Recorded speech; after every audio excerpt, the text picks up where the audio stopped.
सकाळू जदि आपण पाखरे समय नहीं गोटे हेल्दी सुपर टेस्टी जलखिया बनवाई चाहूबे गोटे थर यही प्रोसेस रे आलू परोटा बनातु। बनवाई बेसी समय लगभग मात्र 15 मिनट भितर बनिकी रेडी हो देखिपे केते नरम बनी खायापाई बहुत स्वादिष्ट लगी थे।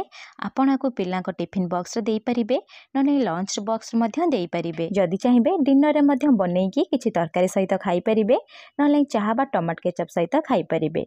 नमस्कार, प्रतिदिन रोषेई को आपण मानकु अनेक अनेक स्वागत। ये आलू परोटा बनवाई प्रथमे गोटे बाउल रे गोटे सीझा आलू को एमती ग्रेट करी नउची। आपण चाहिए चकटिकी मध्य दे पारिबे। गोटे कथा खाली ध्यान देबे जमा बेठी जेमती गेटा रहिबनी। ता सहित दुईटी मीडियम साइज रा कंचा लंका को पूरा फाइनली चॉप करी नेइची। आपण जदि छोट पिला पई बनाउथिबे कंचा लंकार परिमाण कम मध्य करि परिबे।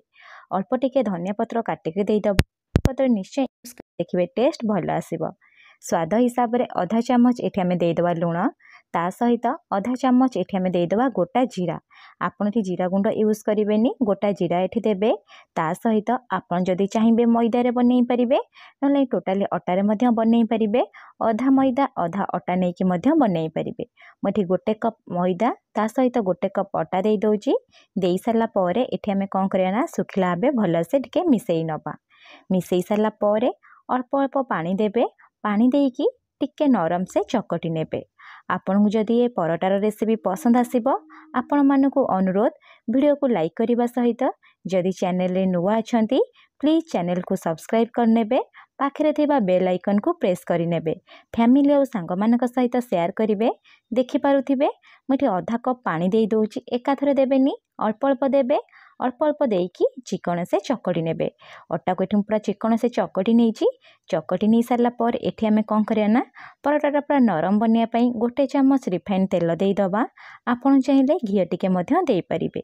तेल देई सारला परे ना गोटे 2 मिनिट तेल को कौन करे ना अटारे भल से जमती चकटी नेबे।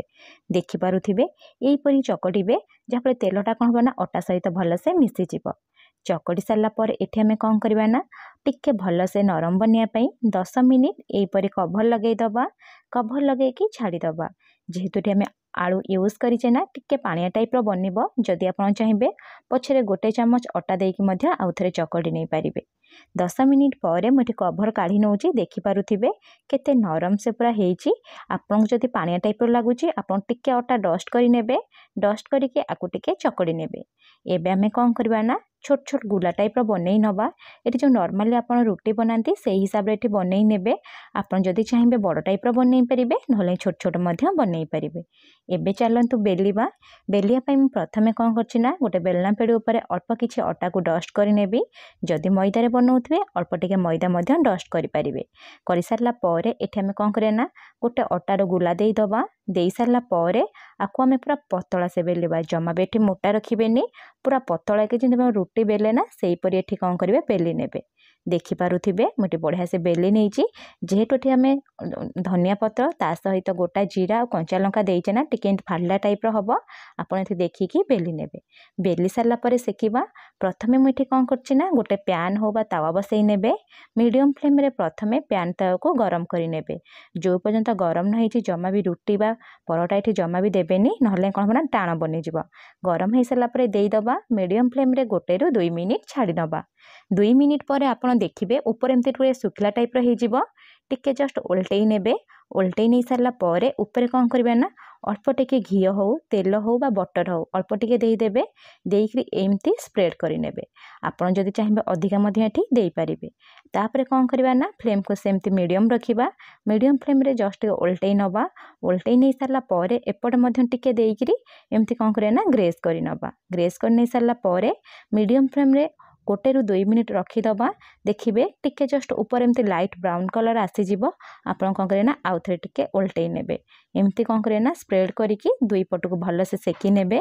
देखि पारुथिबे हमर आराम से गोटे आलू परोटा पूरा बनिकी रेडी हो गलानी। बहुत स्वादिष्ट लगी थे खाइबा पई। आपण को टमाटो केचप सहित खाई परिबे, चाह सहित मध्य खाई परिबे। देखि पारुथिबे एई प्रोसेस हिसाब रे मु सब आलू परोटा को बनेई नेइची। आपण गोटे थर बनातु।